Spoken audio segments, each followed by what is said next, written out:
జ్వాలా శివ ఛానల్కు స్వాగతం. Eighth pay commission ఒక క్వశ్చనీర్ని విడుదల చేసింది.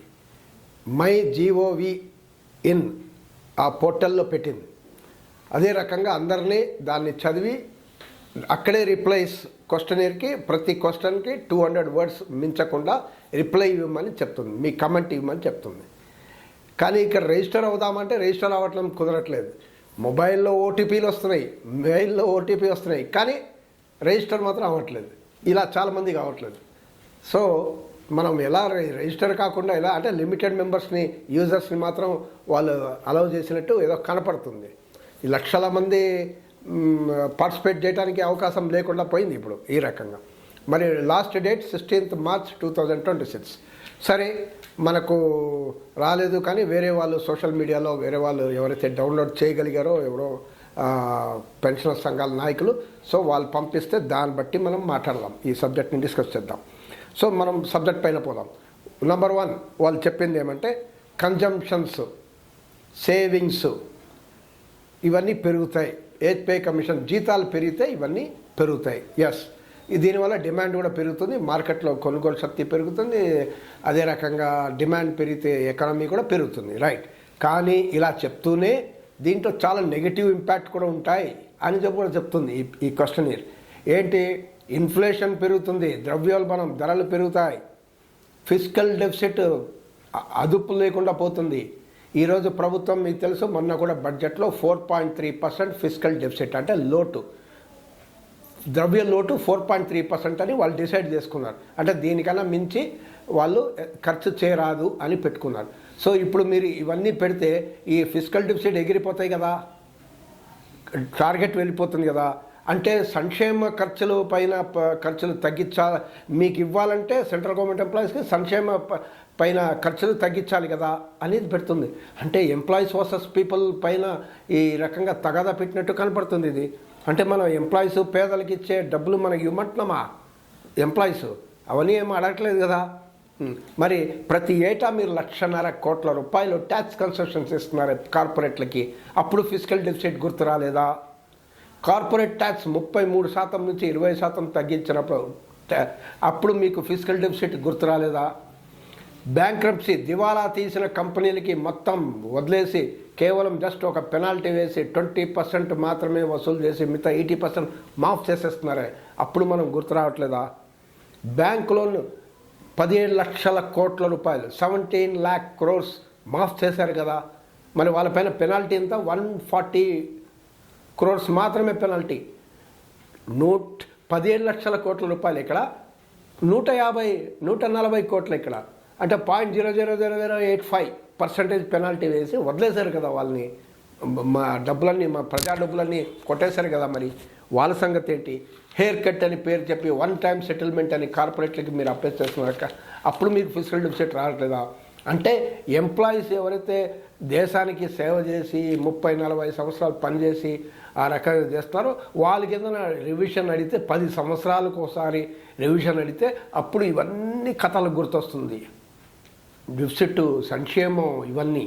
అంటే నిత్యం మీరు 1,00,000 కోట్ల రూపాయలు ఒక ఏకర్కి రూపాయి అని కార్పొరేట్లకి దారాదత్తం చేస్తున్నారు భూములు, అప్పుడు కరెంటు ఛార్జీలు మాఫ్ చేసేస్తున్నారు, అప్పుడు ఇవన్నీ ఇన్ని చేస్తున్నారు.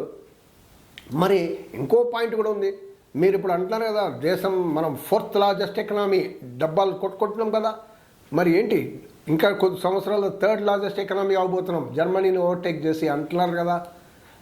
మరి ఫాస్టెస్ట్ గ్రోయింగ్ ఎకనామీ అంటున్నాం కదా, ఇండియా రైసింగ్ అంటున్నాం కదా. మరి రైసింగ్ అంటే ఇంకెందుకు ఈ క్వశ్చన్ ఎందుకండి?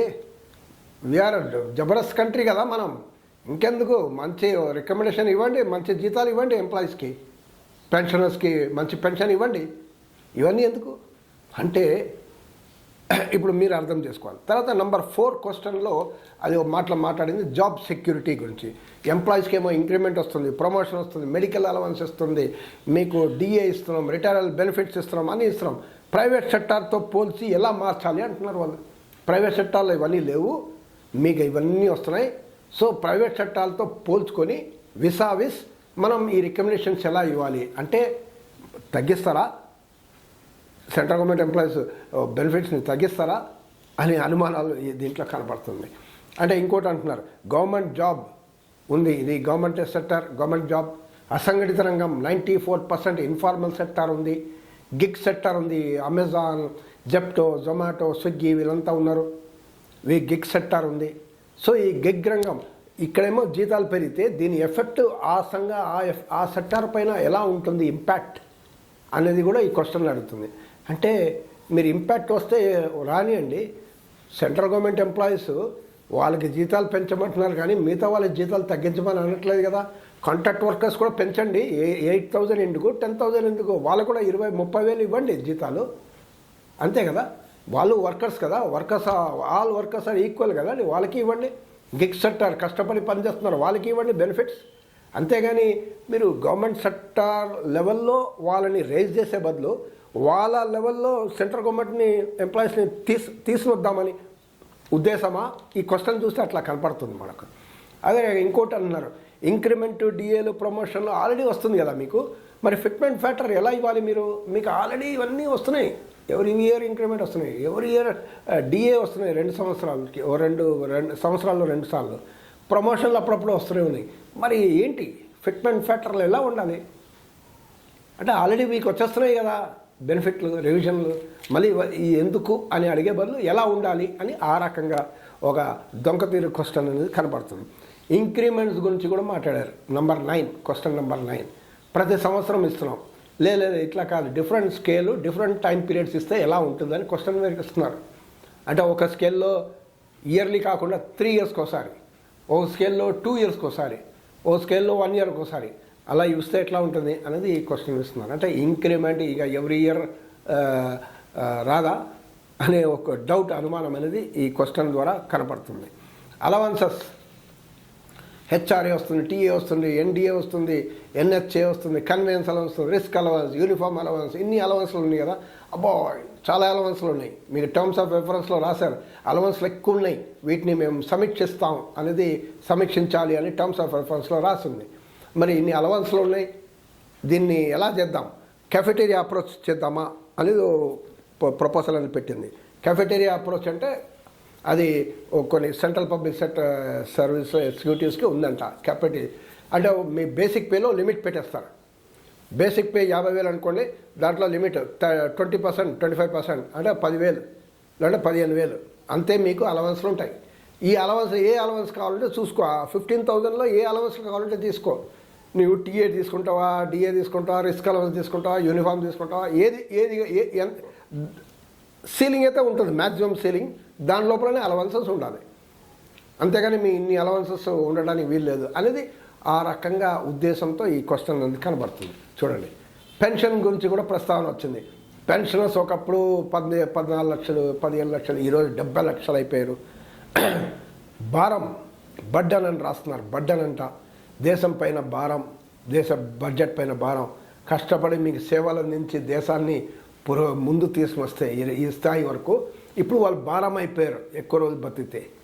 అన్ఫండెడ్, అందుకే టర్మ్స్ ఆఫ్ రెఫరెన్స్లో కూడా మీరు చూస్తే అన్ఫండెడ్ అని రాస్తున్నారు. అన్ఫండెడ్ ఇది పెద్ద ఇన్సల్ట్ అని pensioners, all India retired railwaymen federation లాంటి, నేషనల్ ఎన్సీసీపీఏ లాంటి సంఘాలు, సెంట్రల్ గవర్నమెంట్ సంఘాలు అందరు క్రిటిసైజ్ చేస్తున్నారు. అన్ఫండెడ్ అనే మాట తీసేయాలని. అదే రకంగా ఇక్కడ కూడా అంటున్నారు ఫిజికల్ డెఫిసిట్ అఫెక్ట్ అవుతుంది.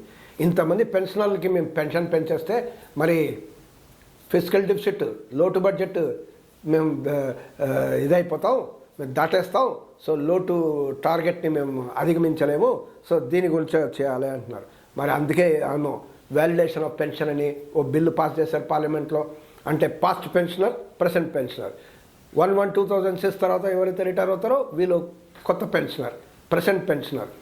దానికన్నా ముందు రిటైర్ అయ్యే వాళ్ళంతా పాస్ట్ పెన్షనర్.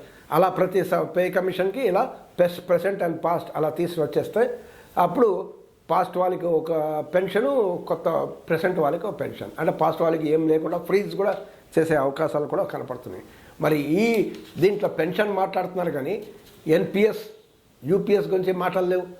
ఎందుకంటే ఎన్పిఎస్, యూపీఎస్ వాళ్ళందరూ కోరుతున్నారా? ఈ లక్షల మంది యంగ్ కార్మికులు, జెన్జీ కార్మికులు వాళ్ళు అడగట్లేదు కదా, వద్దంటున్నారు కదా. ఎన్పిఎస్ వద్దు, యూపీఎస్ వద్దు అంటున్నారు. అందరికీ ఓపీఎస్ ఇవ్వండి. ఎందుకు ఆ ప్రస్తావన లేదు ఈ క్వశ్చనీర్లో? అంటే ఈ పెన్షన్ అనేది ఒక చారిటీ లాగా అనుకుంటున్నారు. ఇది deferred wage, it is not charity అని సుప్రీంకోర్టే చెప్పింది. కాబట్టి పెన్షన్ మీద ఒక సపరేట్ వీడియో అనేది ఇంకోసారి నెక్స్ట్ టైం చేస్తాం. దాంట్లో ఇంకా డీటెయిల్గా దానిపైన డిస్కస్ చేద్దాం. డిఏ పైన కూడా చర్చ వచ్చింది. ఇప్పుడు డిఏ ఏంటి? CPI linked consumer price index ప్రకారం అనేది ఇస్తున్నారు. అంటే వినియోగదారుల సూచిక ప్రకారం ఒక పాయింట్ పెరిగితే ఇక్కడ పర్సెంట్ డిఏ అని పెరుగుతుంది. 4 పాయింట్ పెరిగితే 4, 3 అయితే 3 ఇలా పెరుగుతుంది. ఇప్పుడు ఏమంటున్నారంటే ఇలా కాకుండా సంఘటిత సంఘ రంగం ఉంది, 6% సంఘటిత సంఘం ఇండియాలో, ప్రైవేటు పబ్లిక్ సెక్టర్ అన్ని కలిపితే వాళ్ళ వేజ్ గ్రోత్ ఎలా ఉంది చూసుకొని దాని ఫ్యాక్టర్ కూడా తీసుకొని ఈ సిపిఐ కన్జ్యూమర్ ప్రైస్ ఇండెక్స్ నుంచి కూడా మొత్తం 100% తీసుకోకుండా కొన్ని తీసుకొని ఇవి రెండు తీసుకొని డిఏ ఇస్తే ఎట్లా ఉంటుందని క్వశ్చన్ మార్క్ వేస్తుంది. దీని అర్థం కాలేదు. తర్వాత ప్రొడక్టివిటీ లింక్డ్ బోనస్ పైన కూడా చర్చ ఉంది నెంబర్ 17 క్వశ్చన్లో. దాంట్లో ఏమంటున్నారంటే అందరికీ ప్రొడక్టివిటీ లింక్డ్ అంటే ఏంటి? పర్ఫార్మెన్స్ రిలేషన్ ఉండాలి, అంటే వ్యక్తిగత పర్ఫార్మెన్స్ బట్టి ఇవ్వాలి. ఎవరు వ్యక్తిగతంగా పర్ఫార్మెన్స్ ఉంటే దాన్ని బట్టి ఇవ్వాలి. కానీ మనం చూస్తున్నాం రైల్వేస్ కానీ, పోస్టల్ కానీ, డిఫెన్స్ కానీ, చాలా రంగాలు సెంట్రల్ గవర్నమెంట్లో ఇదంతా గ్రూప్ వర్కింగ్ ఉంటుంది. వ్యక్తిగతంగా చేస్తే ఏం కాదు, గ్రూప్ వర్కింగ్ చేస్తేనే ఆ అవుట్పుట్ అనేది వస్తుంది, ఆ ప్రొడక్షన్ వస్తుంది. కాబట్టి ఇది పిఎల్బి పైన ఎసరు పెట్టే ఒక క్వశ్చన్ లాగా కనపడుతుంది. మరి number of days, already number of days 78 ఇస్తున్నారు, ఇది చాలా తక్కువ ఉంది. ఇన్ని సంవత్సరాల నుంచి 78 ఇస్తున్నారని central government employees, railway employees మొత్తుకుంటున్నారు, పోస్టల్ ఎంప్లాయీస్ మొత్తుకుంటున్నారు, డిఫెన్స్ వాళ్ళ స్టాండర్డ్ అవే వస్తున్నాయి, పెరగట్లేదు కదా, నెంబర్ ఆఫ్ డేస్ పెరగట్లేదు, ప్రొడక్షన్ పెరిగినా పెరగట్లేదు.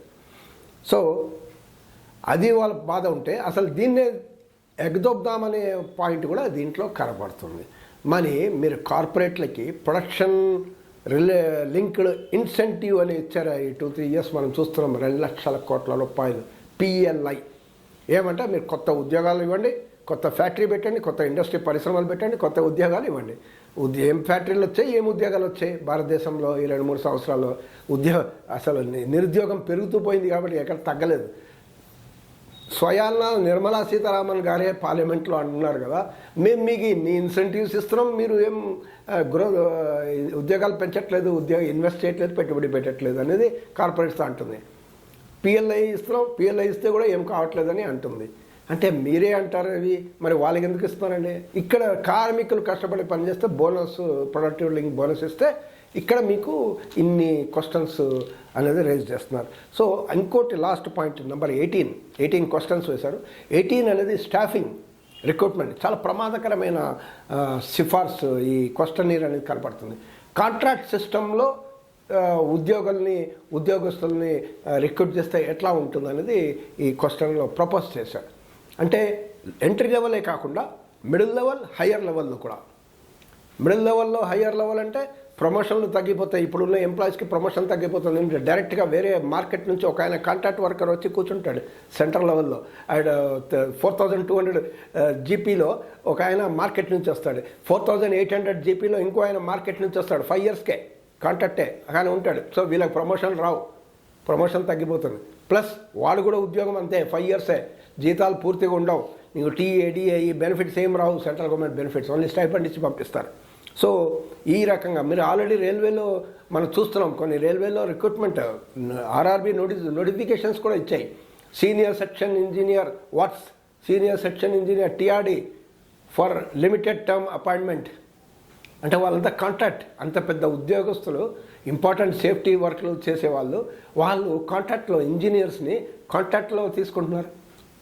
అంటే మనం చూసాం ఇప్పుడు లేబర్ కోడ్, ఈ 4 లేబర్ కోడ్లలో కూడా ఫిక్స్డ్ టర్మ్ జాబ్ అనేది చెప్పడం జరిగింది. ఫిక్స్డ్ టర్మ్ జాబ్ అంటే మీరు 5 ఇయర్స్కే రిక్రూట్ చేస్తాం, 3 ఇయర్స్కే రిక్రూట్ చేస్తాం, 2 ఇయర్స్కే రిక్రూట్ చేస్తాం, అంతే. ఈ లేబర్ కోడ్లో వచ్చింది. అదే రకంగా గ్రాట్యుటీ రూల్ని కూడా మార్స్తామంటున్నారు. గ్రాట్యుటీ రూల్ మార్చడం అంటే ఒక్క 1 ఇయర్ పని చేస్తే కూడా మేము గ్రాట్యుటీ ఇస్తామంటున్నారు. ఇది వినటానికి బాగుంది కదా. అంటే దాని మీనింగ్ ఏంటి? యాక్చువల్లీ మేము 1 ఇయరే ఇస్తాం జీతం, ఉద్యోగం 2 ఇయర్సే ఇస్తాం, అప్పుడు మీకు గ్రాట్యుటీ ఇంటికి పంపిస్తాం అని చెప్పే మీనింగ్ అది. సో బెనిఫిట్ కాదు ఇది. సో జాబ్ సెక్యూరిటీని ఖతం చేయడానికి ఇది ఇండైరెక్ట్గా ప్రైవేటైజేషన్ వైపు తీసుకుని వెళ్ళేటట్టు క్లియర్గా ఈ క్వశ్చన్ అనేది, స్టాఫింగ్ క్వశ్చన్ అనేది కనపడుతుంది మనకు. ఈ క్వశ్చనీర్ అన్నీ చూసి ఇప్పుడు డిస్కషన్ చూస్తే ఏం సూచిస్తుంది చెప్పండి? ఖతర్నాక్ ఉందా, ఇది ఖత్రా ఉందా? మీరు చెప్పండి, మీరే ఈ కమెంట్ బాక్స్లో రాయండి. మీరు ఈ వీడియో నచ్చితే లైక్ చేయండి, షేర్ చేయండి, కమెంట్ చేయండి.